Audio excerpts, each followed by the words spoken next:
మళ్ళీ సీరియల్‌లో బుజ్జి కోసం ఆదికేశవ ఆరాధ్యని వదిలేసి వెళ్ళిపోయిన మల్లికను తనే సాకుతున్నాడు.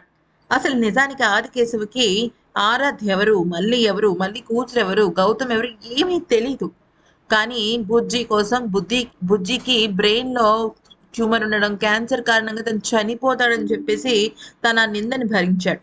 అయితే ఈ క్రమంలో చూసినట్టయితే ఒకవేళ గనక ఆరాధ్య గనక వచ్చి ఆహ్, అక్కడ సాక్ష్యం చెప్తే ఖచ్చితంగా ఆదికేశవ, రమ్యకి మధ్య దూరం తగ్గిపోతుంది. ఈ క్రమంలో ఆదికేశవకు మళ్ళీ కనపడుతుంది. అవును. మళ్ళీ యాక్చువల్లీ మనందరికీ ఎలా చూపిస్తారంటే బిడ్డ పుట్టంగానే లోయల్లో పడిపోయినట్టు చూపిస్తారు గానీ, మళ్ళీ అయితే పడిపోలేదు. పడిపోయింది గానీ, తను కొన ఊపిరితో ఉంటుందనమాట. అయితే కొన ఊపిరితో కొట్టుమిట్టాడుతున్న మల్లిని చూడ్డానికి ఆదికేశవ అక్కడ అంటే మల్లిని మామూలుగా తన దారిన తనెళ్తుంటే ఒక చిన్న చెరువులో నుంచి కొట్టుకొచ్చినట్టే అయిపోతుందనమాట మళ్ళీ. అయితే ఎవరో పాపం ఆడబిడ్డ పడిపోయింది అని చెప్పేసి ఎళ్లి చూసేసరికి ఆరాధ్యని ఆల్రెడీ చూస్తాడు గదా! ఆరాధ్య రూపంలోనే ఉంటుంది గదా మళ్ళీ. అయితే ఇక ఆరాధ్య రూపంలో ఉన్న మల్లిని చూసి షాక్ అయిపోయి వెంటనే ఆస్పత్రికి తీసుకెళ్తాడనమాట. ఆస్పత్రికి తీసుకెళ్తే తనకి స్పృహొస్తుంది, అంతా వస్తుంది. కానీ తనకి గతం గుర్తుండదు. తన నా పేరేంటి అని కూడా అడుగుతుంటుంది.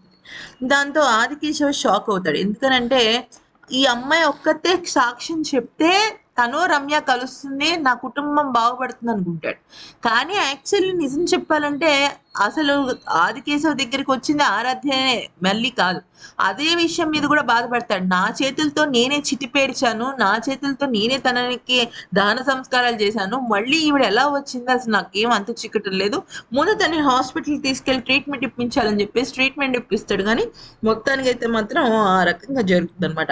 ఏది ఏమైనప్పటికీ కూడా ఆదికేశవ విషయంలో మళ్ళీ ఇప్పుడు ఊహించని విధంగా తన జీవితాన్ని మలవబోతుంది. ఎందుకంటే ఏ ఏ ఆడదానికైనా సరే తన కన్న బిడ్డ చేతిలోకి వస్తే ఆ స్పర్శ తెలిసి గతం గుర్తొస్తుంది. గతం మర్చిపోయినప్పటికీ కూడా మల్లిక తన చేతిలో పడంగానే మల్లికి ఖచ్చితంగా గతం గుర్తొచ్చి ఆదికేశవ విషయంలో తనే అసలైన సిసలైన సాక్ష్యం చెప్తుంది.